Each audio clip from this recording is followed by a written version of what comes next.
प्रीतिकथामध्ये आपले स्वागत आहे. उर्वशी भाग 2. मागच्या भागात आपण पाहिले, अमावस्याच्या अंधाऱ्या रात्रीत एक काळोखापेक्षाही काळी वावटळ गावात भिरभिरताना त्यांना दिसत होती. तो एक भटका मुसाफिर होता. त्याला आठवत होतं तेव्हापासून त्याची भटकंती चालूच होती. त्याच्या जन्माच्या वेळेस ते राहत असलेल्या झोपडीसमोर एक साधू आला होता. काळा सावळा परंतु अतिशय तेजस्वी. तो भिक्षांना देखी म्हणून दारात उभा राहिला. ओली बाळंतीण असलेली त्याची आई घरातल्या वाटीभर कण्या घेऊन आली आणि त्याच्या झोळीत टाकल्या. डोळ्यात पाणी आणून म्हणाली, "बाबा, इतकंच आहे माझ्यापाशी." ते साधू हसून म्हणाले, "माते, तुझ्यापाशी जे आहे ते अजन्म देवाची सेवा करणाऱ्या माझ्यापाशी पण नाही बघ." तिचा प्रश्नार्थक चेहरा बघून तो म्हणाला, "तू नुकताच एका मुलाला जन्म दिला आहेस ना? तो अतिशय दुर्मिळ मुहूर्तावर जन्मला आहे. त्याच्या अंगात जन्मताच अभूतपूर्व शक्ती आहेत, ज्या आम्ही जन्मभर तपस्या केल्यावरही मिळू शकत नाहीत. तो पुढच्या आयुष्यात खूप महान कार्य करेल." हे सर्व ऐकणार त्याचे वडील म्हणाले, "बाबा, हे घरातलं 5वं मूल आहे. खरं तर हिला दिस राहिले तेव्हाच पडून टाकणार होतो. सगळे उपाय बी केले, पण हे मूल पडेच ना. काय झालं समजतच नाही. आता तुम्ही सांगाच की हो, आगळं काय?" "अव, म्या तर ही झोपल्यावर या पोराला नदीवर सोडून येणार होतो. आता तुम्ही म्हणताय की हो मोठा होऊन लय मोठं काम वगैरे करणार. बघा बाबा, आम्हाला तर ह्यो पोरगा नको आहे. तुम्ही घेऊन जावा याला आणि बनवा की मोठा माणूस वगैरे. आम्हाला हे पोर नको." साधूबाबांना त्या माणसाचा बिलकुल राग आला नाही. ते परिस्थितीपुढे मजबूर होते. मग ते म्हणाले, "ठीक आहे, तुमच्या मुलाला मी नेतो, पण तो परत तुमच्याकडे येणार नाही. माझ्या हातात दिल्यावर तुमचा त्याच्याशी असलेला संबंध संपेल. मान्य आहे का ते सांगा." त्या बाळाच्या वडिलांनी त्वरित हे मान्य केले आणि नुकतेच जन्मलेले हे मूल साधूबाबांच्या हातात आणून दिले. त्याच्या चेहऱ्यावर सुटकेचा आनंद होता. आईच्या डोळ्यात मजबुरी होती. मग साधूबाबा त्याला घेऊन निघाले. त्या बाळाला हातात घेताच त्यांच्या तोंडातून अवचित बाहेर पडले, "शंभू." हेच नाव ठेवण्याचे बाळाचं त्याने ठरवलं. तो गोरा पण घाऱ्या डोळ्याचा बालक त्यांच्याकडे न घाबरता बघत होता. "शंभू, तुझी देखभाल करायचा योग आला. खरंच मी किती भाग्यवान आहे. आता तुझी सेवा तूच करून घे माझ्याकडून." असं म्हणून ते निघाले. हे कार्य आपल्या हातून व्हायचे म्हणून आपली पावले या गावाकडे वळली हे त्यांनी मनोमन ओळखले. मजला दर मजला करत ते आपल्या छोट्याशा कुटीजवळ आले. रस्त्यात अन्न पाण्याची कमतरता पडली नाही.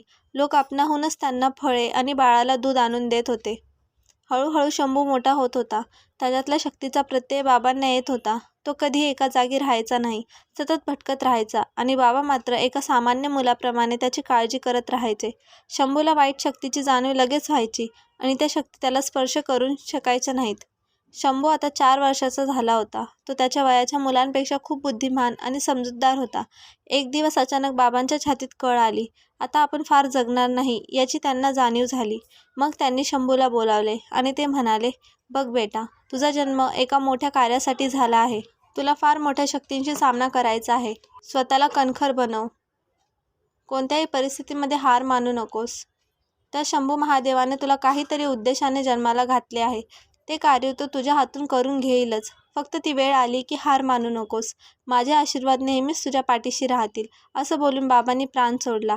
बाबा होते म्हणून शंभू त्या जागेशी बांधला गेला होता. आता तो बांध तुटला. बाबांचे अंत्यसंस्कार झाल्यावर तो निघाला.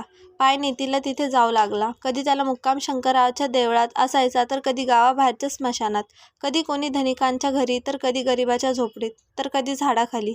त्याला सगळ्याच जागा सारख्या होत्या. मुळातच तो दिसायला देखणा. लोखंडच्या कांबीसारखं शरीर. अनेक बायका स्वतःहून पुढाकार घ्यायच्या. त्याला मोहात पाडण्याचा प्रयत्न करायच्या, पण या विषयाला त्याने आपल्यापासून दूर ठेवलं होतं. अनेक लोक त्याला साधू समजून आशीर्वाद घ्यायला जायचे. काही ना काही मागायचे. तो चमत्कार करून दाखवेल या आशेवर त्याच्या मागे लागायचे. अशा लोकांना तो योग्य मार्ग दाखवून मदत करायचा. आयतं काहीच मिळत नसतं, सगळ्यासाठी कष्ट घ्यावे लागतात हे पटवून द्यायचा. उगाच अंधश्रद्धांनी खतपाणी घालू नका, असे लोकांना सांगायचा. लोक त्याला शंभूनाथ म्हणायचे. तो कधी एका ठिकाणी थांबायचा नाही, मात्र ज्यांना त्याची गरज आहे तिथे न सांगता जायचा. असंच एकदा तो रात्रीच्या झाडाखाली झोपला होता. पाठ लांब करताच त्याला गाढ झोप लागली होती. झोपेत त्याला एक गाव दिसले. छोटंसं टुमदार गाव होतं. वेशीजवळचं सुंदर शंकराचं मंदिर होतं. त्याच्या जवळच सुंदर स्वच्छ तलाव होतं. वेळ सकाळची होती. सगळे लोक आपापल्या दिनचर्येत व्यस्त होते. एक व्यक्ती शंकराच्या देवळाकडे लगबगीने निघाली होती. ती व्यक्ती उंच धिप्पाड होती. वय अंदाजे 70च्या आसपासची होती. ती व्यक्ती चेहऱ्याने करारी दिसत होती. ते अण्णासाहेब देशमुख होते. ते शिवशंकराच्या मंदिरात गेले. त्यांनी गाभारा साफ केला. मग शंकराच्या पिंडीवर स्वतःच्या हाताने आधी पाण्याचा मग दुधाचा अभिषेक केला. पिंडीची पांढऱ्या फुलांनी पूजा केली. ते त्यांच्या हातून इतक्या सहजतेने होत होतं की तो कित्येक वर्षापासूनचा दिनक्रम असावा.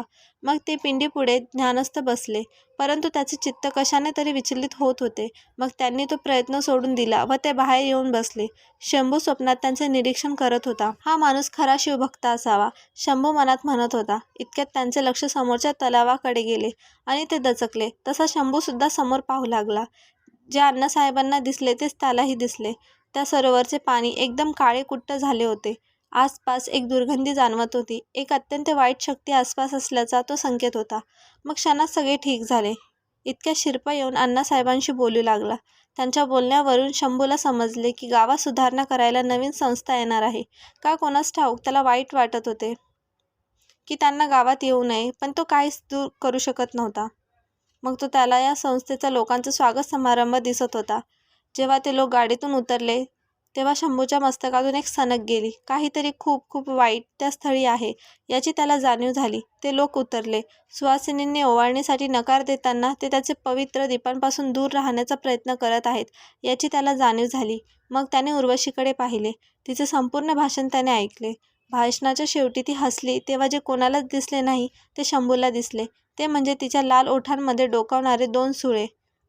कधी नव्हे तो शंभू घाबरला. मग त्याने तिच्या सर्व साथीदारांकडे पाहिले. ते सर्वही तिच्यासारखेच असल्याची त्याला जाणीव झाली. त्या सुंदर गावावर एक मोठे संकट येऊ घातले होते. काय करावे काय शंभूला समजत नव्हते. मग त्याला दुसरे दृश्य दिसले. एक टेम्पो त्या 10 जणांचे सामान एका जुन्या हवेलीत उतरत होता. त्या सामानात 10 मोठ्या पेट्या होत्या. शंभूला त्या पेट्यांच्या आत असलेली ओली रेतीही दिसत होती.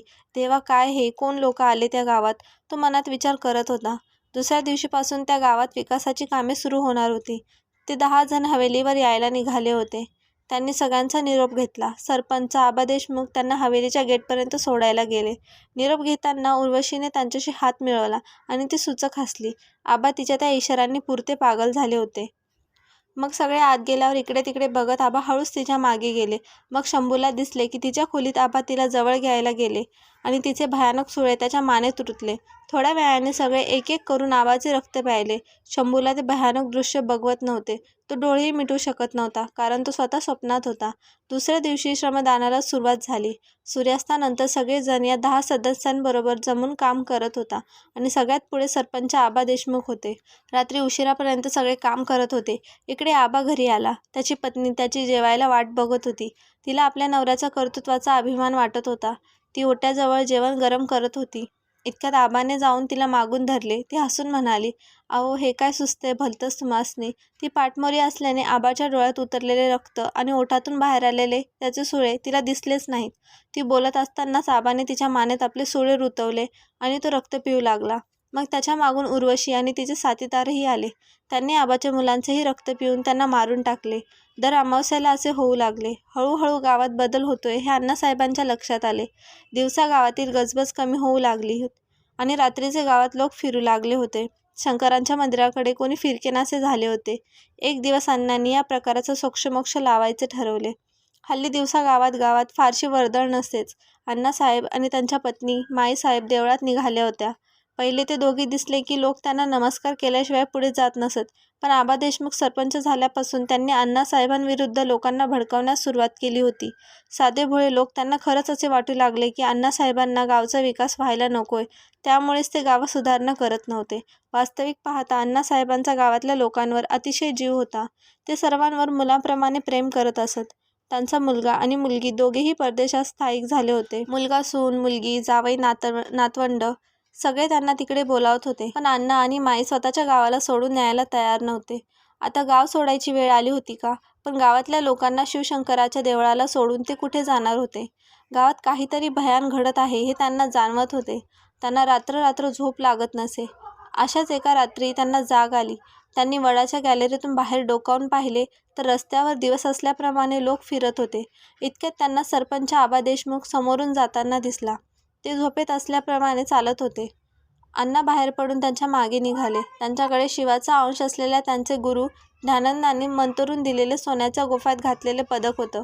ते गळ्यात असल्यावर त्यांना कसलीच भीती नव्हती. हे सर्व पाहणाऱ्या शंभूला अण्णा सावध करावंसं वाटत होतं, पण तो हतबल होता. अण्णा आबाच्या मागे जात होते. आबा जवळच असलेल्या शिरपाच्या झोपडीकडे गेला आणि त्याने दार वाजवले. अण्णा खिडकीतून पाहू लागले. दिवसभर काम करून दमलेला शिरपा झोपला होता. तो दचकून उठला. सरपंच दारात पाहून त्याने आदराने त्यांना आत बोलावले. पुढचं दृश्य पाहून अण्णा हादरले. आबा शिरपाचं रक्त पीत होता. बिचारा शिरपा आता आपल्याला दिसणार नाही या कल्पनेने अण्णा हताश झाले. ते गपचूप घरी आले. गावात काय चाललं आहे याची त्यांना कल्पना आली. यांच्यामुळे ती 10 माणसं आहेत हेही त्यांना समजलं. ते वाड्याकडे परत आले. त्यांनी पाहिलं की माईसाहेब उठवून त्यांना शोधत होत्या.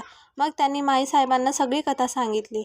त्या भीतीने थरथर कापू लागल्या. इतक्यात त्यांचा दरवाजा वाजला. अण्णा आणि माई दोघे खाली गेले.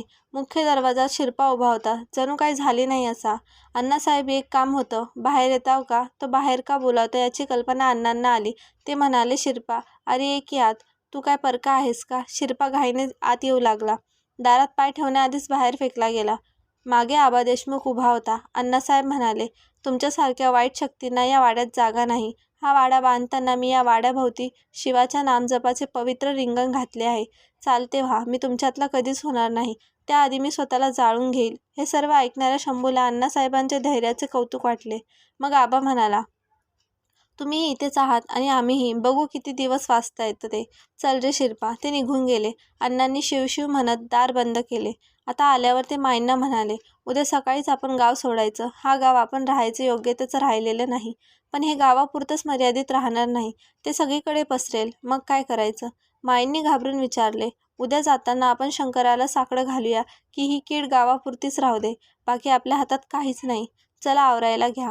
अण्णा आकाशाकडे हात करत म्हणाले. मग त्यांनी गरजेपुरतं कपडे, पारंपरिक देवाची मूर्ती, दागदागिने असे सर्व सोबत घेतले आणि सूर्योदयाची वाट पाहू लागले. सूर्य उगवला. गावात शांतता पसरली. मग ते निघाले. शिवाच्या देवळात गेले. शिवेवर अभिषेक केला. मायांच्या डोळ्यात पाण्याच्या धारा होत्या. त्या म्हणाल्या, देवा, अजूनपर्यंत आम्हाला या गावाला मुलाप्रमाणे सांभाळेस, पण हे संकट गावावर आले आहे. इच्छा नसतानाही गाव सोडून जावे लागत आहे. विनंती इतकीच की हे संकट ह्या गावातच थोपव. आम्ही जाऊ तिकडे तू आमच्याबरोबर असशीलच. देवा, ही पण तुझी मुले आहेत. यांचं रक्षण कर. माईंनी असे बोलल्यावर गाभाऱ्यात एक दिव्य प्रकाश पसरला. त्याचे एक वलय तयार झाले.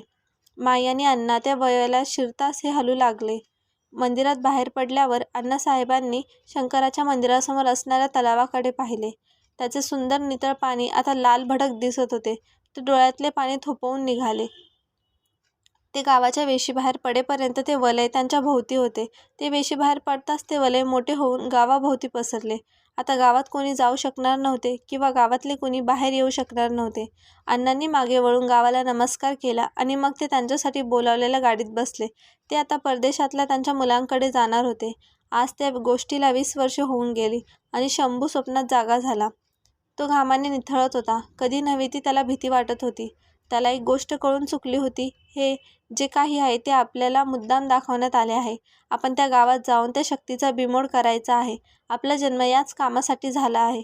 पण हे गाव कुठे आहे? त्याचं नाव काय? मग त्याच्या मनात एक नाव उमटले, ज्ञानानंद, अण्णासाहेबांचे गुरु. शंभूने त्यांचे स्मरण केले. ज्ञानानंदाचा प्रसन्न आणि तेजस्वी चेहरा त्याच्या समोर उमटला. तो म्हणाला, हे स्वामी, मला हे सगळे दृश्य का दिसले हे मी जाणतो, परंतु याबाबतीत मी पूर्ण अज्ञानी आहे. ती जागा कोणती आहे? ती शक्ती कोण आहे? विरुद्ध बाजूला एक अत्यंत प्रभावी आणि ताकदवान अशी शक्ती आहे. मी तिला पुरा पडेन का? शंका वाटते. सुरुवात कुठून करू ते मार्गदर्शन करा. आपण माझ्याबरोबर राहाल ना? कृपया सांगा. मग प्रसन्न हसत ज्ञानानंद म्हणाले, पुत्र, ते एक माधवपूर नावाचे गाव आहे. छोटेसे आणि सुंदर. त्याच्यावर शिवशंकराचा अभयस्थ आहे. पण गावातला एकजण एका वाईट शक्तीला या गावात घेऊन आला आणि या सुंदर गावाची पूर्ण वाताहत झाली. जशी बाबा देशमुखची निवड त्या शक्तीने गावात प्रवेश करण्यासाठी केली, तशी देवाने तुझी निवड केली आहे या गावाला शक्तीपासून सोडवण्यासाठी. तुला त्या शक्तीशी लढा द्यायचा आहे. त्यासाठी तुला तिचे मूळ शोधून काढावे लागेल, कारण मुळावरच घाव घातला की ते कमजोर होतील. मग त्यांचा नायनाट करणे सोपे जाईल आणि तिचे मूळ आहे. उर्वशी. शंभू पटकन म्हणाला, आता आपण या सगळ्यापासून मागे फिरू शकत नाही हे त्याला समजले.